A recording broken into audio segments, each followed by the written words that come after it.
Hi, this is Terry. I've lost 180 pounds with keto, carnivore, and counting calories. Now I'm on a mission to improve the health of my heart. Hey, it is Saturday and I have just several different things I want to do. I don't need to make any meat because I have I have 18 days left. So I got 2.5 weeks worth of meat already done. So I'm not going to make any more meat, but I do need to do some different things with veggies. We're going to make a salad.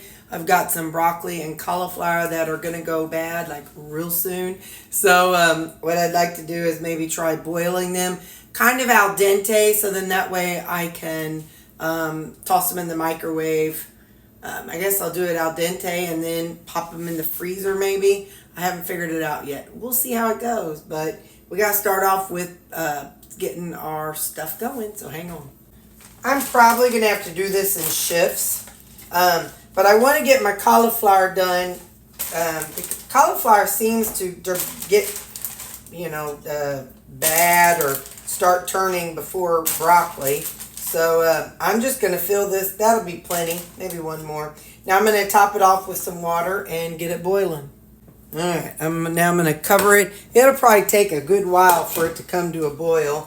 And then I'll just kind of let it steam, I guess. I don't know what I'm doing.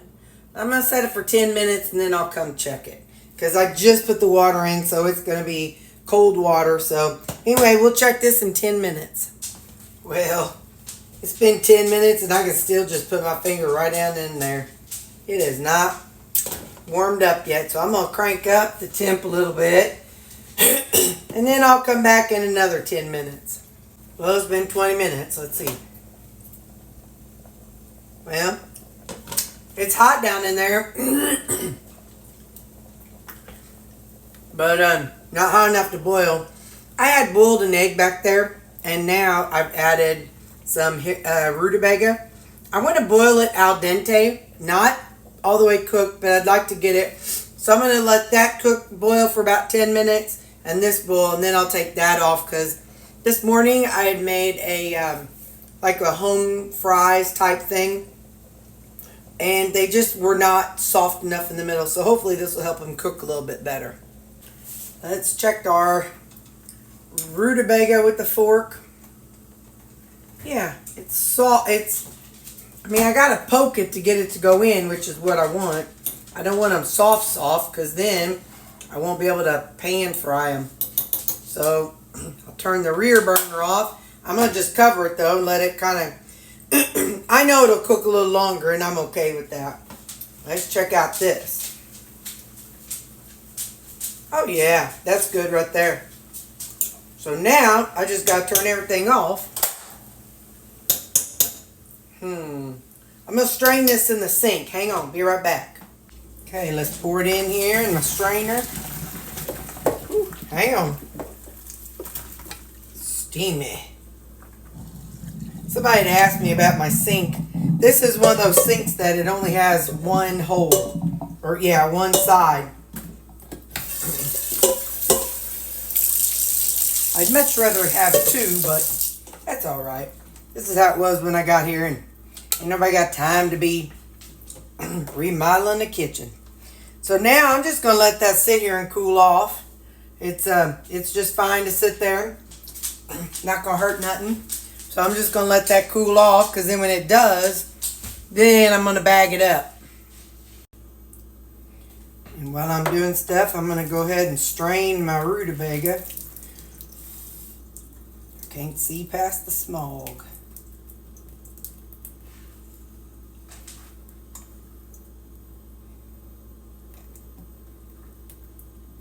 Alright, now I can put this, I'll put it in here. I'm not going to cover it, don't worry, but I just need a place to set it, so just don't spill.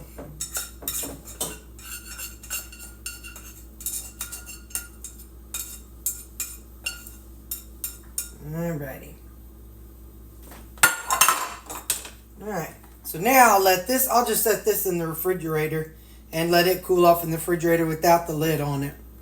But yeah, so these are parboiled rutabaga. And then, like I said, if I want to make home fries out of it or something, I can do that. So I'm not seasoning it or anything. I just wanted to get them cooked so then I could put them in the freezer. I don't know if this is going to work or not. Oh, no, I keep dropping some on the floor. We'll see if any of the puppy dogs pick those up. Anyway, so now I'm going to pop this whole thing in the freezer and let them kind of freeze. And then I'll put them in a Ziploc bag, and then whenever I want to have it for my supper, then I could probably, pull them out in groups. But this way I won't have anything raw that's waiting to be cooked. And yeah, so I'm going to put this in the freezer. Next step is getting my salads ready. My salads, I use cabbage, and I'm not measuring yet. I'm just going to plop them in here. And then, and I used to put onions on my salads when I first made them. But since I have my onions in my pickled veg, I just don't put onions on. I just don't need the extra onions. I mean, not that there's anything wrong with onions. You know I love me some onions.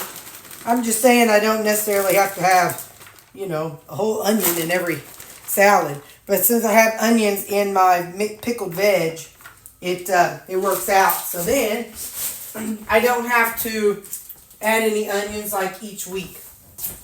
And then I don't have to worry about those going bad in the process. So now that I've broken it, hang on, I forgot to read the bag. I forget how much is in these. It's 450 grams. So, yeah, but I don't. Wait, let me get one and zero it out. Hold on. Alright, so I'm zeroing this one out. So, according to my Alexa, 450 divided by 3 should be about 150-ish.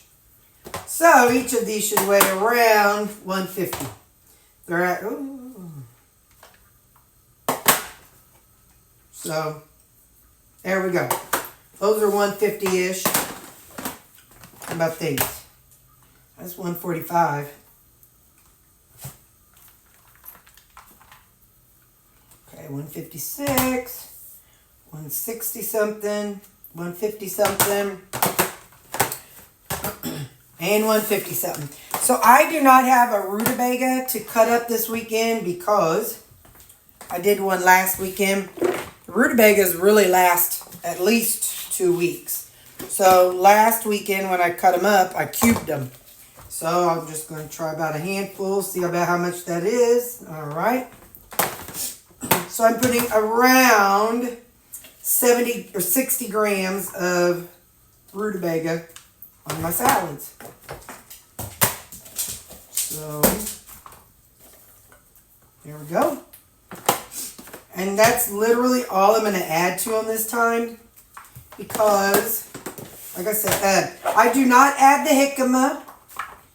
I don't add the jicama, and I don't add the peppers. Or again, I haven't cut up peppers because I got those in my pickled veg. I might boil these too to add to the ones that I boiled earlier. Then that way, I'll have some parboiled. I'll have some more. So when you see the parboiled rutabaga, you'll see more than what I have. So the final act for my salads is just to put my paper towel on it and put my lid on it. And like I said, these last at least all week. Sometimes I've had them last longer than a week. Well, they would last longer than a week if I didn't eat them. So I just take a paper towel, fold it up, and cover it. So anyway, so yeah, let me go on and get there's 2 down. I'll get the other 4, and I'll be right back. And there they are, all 6 of my salads. Funny thing is, usually I do all my vegetable cutting first. Well, I didn't, so I have 1 jicama left. So we're gonna put these in the refrigerator, and then we'll cut up this jicama. That's the rutabaga I parboiled earlier.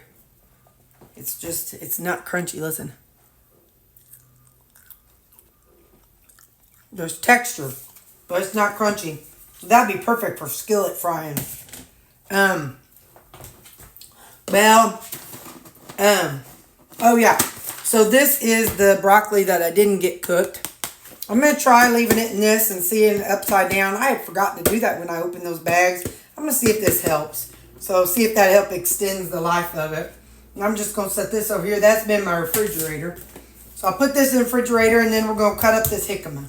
Our Walmart got new stickers. It's the same brand, Melissa's. I shouldn't say Walmart. I guess Melissa's. The jicama people got a new sticker. Anyway, that's their new sticker. I know you're just dying to know that. Alright, so, like I always say, jicama's easy to cut, but it sure is hard to peel. So I'm going to go on and work on peeling this bad boy. It looked like a good one. I actually went this morning because I needed to get my salad fixings. So whenever I do my main shopping haul that I show y'all, I don't ever remember, I don't buy 2 weeks worth of salad fixing because the cabbage and stuff, you know, you don't want to get that too far in advance. So anyway, this is working out. It's not too bad. But I will say I really don't. I peel my rutabaga or my jicama. I'm sorry. This is jicama. If I've been using the word rutabaga, I apologize. I peel my jicama on one paper plate. Jicama and rutabaga both come dipped in a waxy something. And so you can... so it just kind of leaves a waxy film after I've done cut it up. So I prefer to use something that I'm not going to use. I don't cut it on the same paper plate. Like I don't slice it. Because after I'm done peeling it, then I'm going to go on and wash it. And then I'll get a new paper. I'll use the paper plate that's behind me. So I'm going to go on and finish peeling this booger, and I will be back. I'll show you something. I consider this bad. It's just a different texture. I don't know if you can per se see it, but this is just a little bit different texture. And I was watching a video about how to know when jicama was ripe, and he was talking about how mold can sometimes get underneath the, and into it, and that's what makes it look yucky on the outside. So I don't know if that's mold or not, but then there's this little brown something right here, so I want to cut this little piece off. And I'll cut this little piece off. Just a couple little kind of brown places. Bam. Alright. Like I said, just remember, jicama is hard to peel, but easy to cut. So let me wash it and we'll cut it. Alright, so now we're just going to cut it. This thing really does cut so much easier. Now I know I'm putting a little pressure on it, but I was turning. I was trying so I could show y'all and face y'all. But anyway, well, it's definitely a lot easier than dadgum or rutabaga. Rutabaga is a booger to cut. But boy, does it taste good. Rutabaga is good. But jicama is good. I love jicama and I love rutabaga. They each have their own place. So for me, jicama, I like it raw.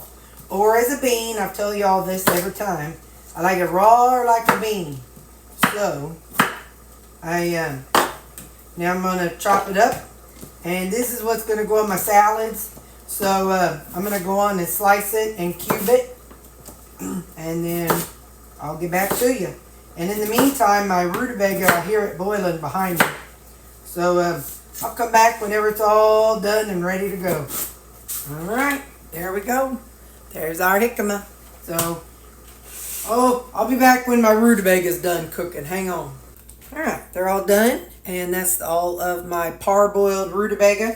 I'll put a little note on top of it so I know what it is. More than likely, I'm going to put it in portions and freeze it. Then that way it's in the freezer. And I'll leave maybe one bag out in my refrigerator. So I have 3 baggies. They're about 170 grams of parboiled rutabaga. So I'll put them inside here. And that way, I got to thinking I won't leave one out right now because tomorrow I have church, so I will not have one in the breakfast in the morning. So there we go. That's my 3 servings of parboiled rutabaga that I can pan fry to make them into like skillet fries, or I could put them in the air fryer. I feel like this is frozen enough that they're not going to just all stick together inside here too much. So what I'm going to try to do is put like a serving in one of these little baggies. I'm not sure. Oh yeah, that's good. So I'll do about 200 grams of these veggies, and then I'll close them up, and when they're done I'll put them in one of these bags, so that way all I have to do is grab out one thing, and these are not sitting in my refrigerator like going bad, because they need to be cooked. So let's see, a little bit more. So anyway, so yeah, that's what I'm going to do. I'm going to go on and get these portioned out. So that way all I have to do is grab out a little bag, and then I can, like, I'll pull one out. I could probably pull one out in the morning before I go to work, or probably the night before whenever I'm thinking about what I'm going to cook the next day. And come on, fella. There we go. So anyway, so yeah, and remember, these are not seasoned. All I did was parboil them, basically. I just boiled them till they were al dente, so then that way they're not going to be mush when it comes time to, well, they'll be mush, but that's, after I microwave them again. So there you go. So I just want to show you this and what I was doing with this, so that way my broccoli and cauliflower did not go bad before I had a chance to cook it. So here you go, guys. This is everything we made today. We've got our broccoli and cauliflower that we cooked up and put in portions, so this will be tossed in the freezer. We have our parboiled baga. That'll be in the freezer. We made our 6 salads. I actually used my my electric chopper, and I made some shaved, chopped up rutabaga. This will be good for making hashed baga cakes or waffles. We've got, like I said, my 6 salads. We've got our broccoli that we can use in salads, and our jicama that we can use in salads, or however we want to use it. But there you go. That is the fruit slash veg. This is the vegetables of our labor today. All right. Thanks for watching. Bye.